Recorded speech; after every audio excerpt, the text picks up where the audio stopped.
Stephen Paul Jobs was born in San Francisco on February 24, 1955, to Joanne Skeebel and Abdelfattah John Jandali. Jandali, from a wealthy Syrian Muslim family, met Skeebel, an American Catholic of Swiss-German descent, at university. Their relationship faced family opposition, and when Skeebel became pregnant, she arranged a closed adoption in San Francisco. Jobs's birth name may have been Abdul Latif Jandali. Skeebel wanted her son adopted by college graduates. After the first couple withdrew upon learning the baby was a boy, Paul and Clara Jobs adopted him. Paul, of German descent, was a mechanic and former Coast Guard member. Clara was of Armenian descent. After initial legal hesitation, due to their lack of college degrees, Skeebel allowed the adoption when the Jobs promised to pay for her son's college. In his youth, Jobs attended a Lutheran church. Despite his adoptive mother, Clara, initially feeling unsure about loving him, Jobs felt deeply loved by Paul and Clara and considered them his true parents, referring to his biological parents as simply my sperm and egg bank. Jobs showed early interest in electronics alongside the humanities, inspired by figures like Edwin Land. Paul Jobs, a skilled machinist, encouraged this interest by building a workbench for him. The family adopted a daughter, Patricia, in 1957, and moved to Monte Loma, Mountain View, then later to a home on Crist Drive in Los Altos, which became Apple's first site. Jobs struggled in school, skipping 5th grade but becoming a socially awkward loner at Crittenden Middle School. Bullied and frustrated, he demanded a school change, leading to the move to Cupertino. At 13, he got a summer job with Bill Hewlett after cold calling him for electronics parts, marking an early step in his tech journey. Jobs attended Homestead High School near Silicon Valley, where he met Bill Fernandez, who introduced him to Steve Wozniak. Both, from non-engineering families, took an electronics class, but Jobs eventually lost interest. By his senior years, he balanced interests in electronics and literature, influenced by music, Shakespeare, and an AP English teacher. Jobs spent time at UC Berkeley and Stanford's Student Union, doing light shows rather than joining electronics clubs. He was seen as an intellectual outsider, too smart for hippies, too unconventional for nerds. In high school, he and Wozniak built and sold illegal blue boxes to manipulate phone systems. An early venture blending electronics and entrepreneurship that foreshadowed Apple. By his senior year, Jobs experimented with LSD, and in 1972, after graduation, rented a house with Chris and Brennan before attending Reed College. In September 1972, Jobs enrolled at Reed College in Portland, Oregon, despite its high cost. He befriended student body president Robert Friedland and remained involved with Chris and Brennan. Interested in Eastern mysticism, he explored spiritual and intellectual ideas popular at the time. After one semester, Jobs dropped out to avoid wasting his parents' money, but continued auditing classes, including a calligraphy course that later influenced the Max typography. During this time, he lived frugally, sleeping on dorm floors, collecting Coke bottles for food, and receiving free meals at a Hare Krishna temple. In February 1974, Jobs returned to Los Altos and began working at Atari as a technician, thanks in part to bringing in a Pong board designed by Wozniak. That year he traveled to India, seeking spiritual insight, experimented with psychedelics, and embraced Zen Buddhism, practicing meditation and considering monastic life. Returning to Atari in 1975, Jobs worked with Wozniak on the Breakout arcade game, impressively minimizing the circuit design. He and Wozniak also joined the Homebrew Computer Club, a key step toward creating Apple. During this period, Jobs briefly had a legal issue over an old speeding ticket in Oregon. In 1976, Jobs, Wozniak, and Ronald Wayne founded Apple in Jobs' parents' home, with Jobs and Wozniak as the main co-founders. Jobs named it Apple after his time at the All One Farm. They funded the Apple I by selling personal belongings, producing around 200 units, and gained early support from investor Mike Markula. In 1977, they launched the Apple II, a mass-produced microcomputer that brought early commercial success. Around this time, Jobs' relationship with Chris and Brennan became complex. She gave birth to their daughter Lisa in 1978. Jobs initially denied paternity, but later accepted it. By age 25, he was a millionaire and had recruited John Sculley to Apple. Jobs led the Macintosh project from 1981, introducing it in 1984 with the famous 1984 Super Bowl ad. Despite early acclaim, the Macintosh struggled commercially, creating tension with Scully and leading to Wozniak's departure.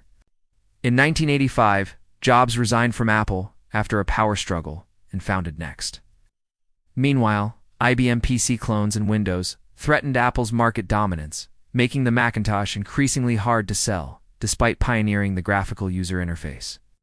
After leaving Apple in 1985, Jobs founded Next with $7 million and later secured major investment from Ross Perot. The first Next computers, launched in 1990 at $9,999, were advanced but too expensive for most buyers. Next T workstations featured cutting-edge technology, including object-oriented software, Mach kernel, and Ethernet, and were used by Tim Berners-Lee to create the World Wide Web. Jobs emphasized design and aesthetics, exemplified by the Next Cube, but high costs, limited sales. By 1993, Next shifted to software, releasing Next Step and later WebObjects, which powered Apple's online services after Apple acquired Next in 1997.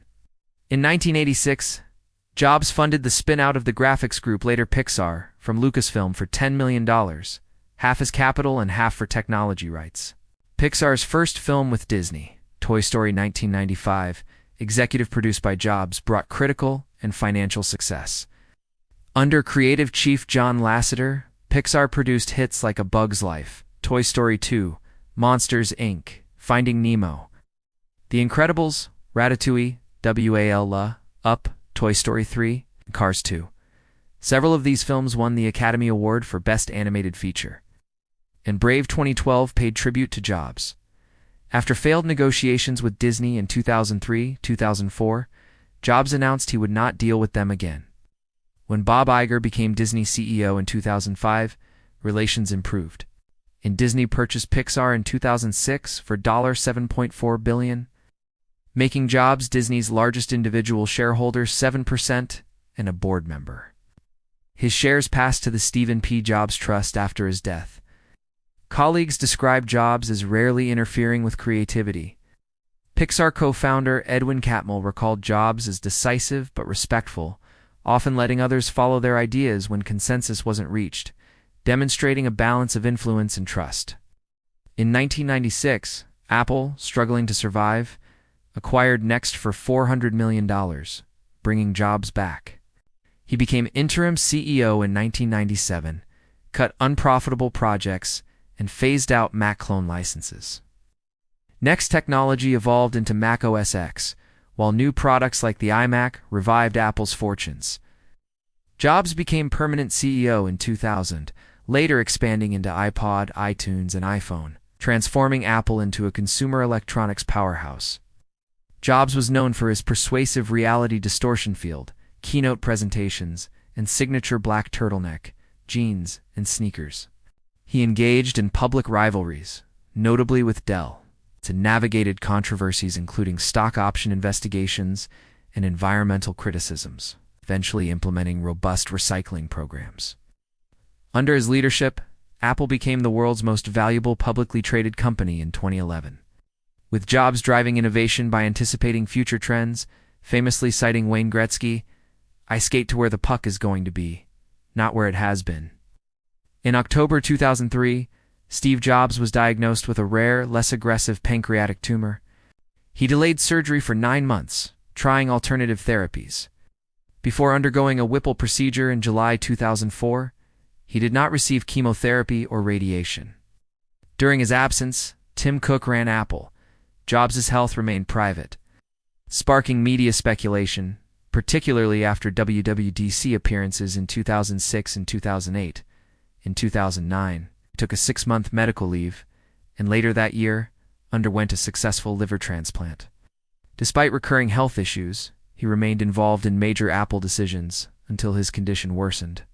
On January 17, 2011, Steve Jobs took another medical leave.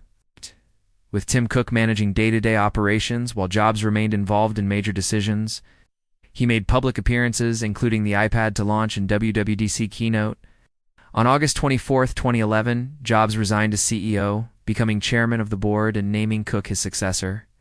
He continued working at Apple until the day before his death, 6 weeks later. Steve Jobs died at his Palo Alto home on October 5, 2011, from complications of a relapse of his pancreatic neuroendocrine tumor, surrounded by his family. His final words were reportedly, "Oh wow. Oh wow. Oh wow." A private funeral was held on October 7th. Apple and Pixar issued statements, flew flags at half-staff, and displayed a tribute on Apple's website. A memorial at Stanford, Steve Jobs Day, featured family, tech leaders, and performances by Bono, Yo-Yo Ma, and Joan Baez. Jobs was buried in an unmarked grave at Alta Mesa Memorial Park. Steve Jobs' design aesthetic was shaped by Zen and Buddhism, as well as his studies in India. While not an engineer or coder, he focused on product, look, and feel, often collaborating with Jonathan Ive. Jobs is listed on 346 U.S. patents, mostly design-related, including iMacs, PowerBooks, and the Mac OS X dock. He actively guided product design throughout his career, even sketching ideas while terminally ill. Longtime collaborator Joanna Hoffman was one of the few who could challenge him effectively. Steve Jobs kept his philanthropy largely private and rarely gave directly, focusing instead on creating cultural impact through Apple products. He briefly founded the Stephen P. Jobs Foundation after leaving Apple, but it closed without results. After returning to Apple, he cut all philanthropic programs. Jobs declined the giving pledge but made significant contributions, including $50 million to Stanford Hospital and supporting AIDS relief in Africa, often through Apple. We'd love to hear your thoughts on Steve Jobs' legacy.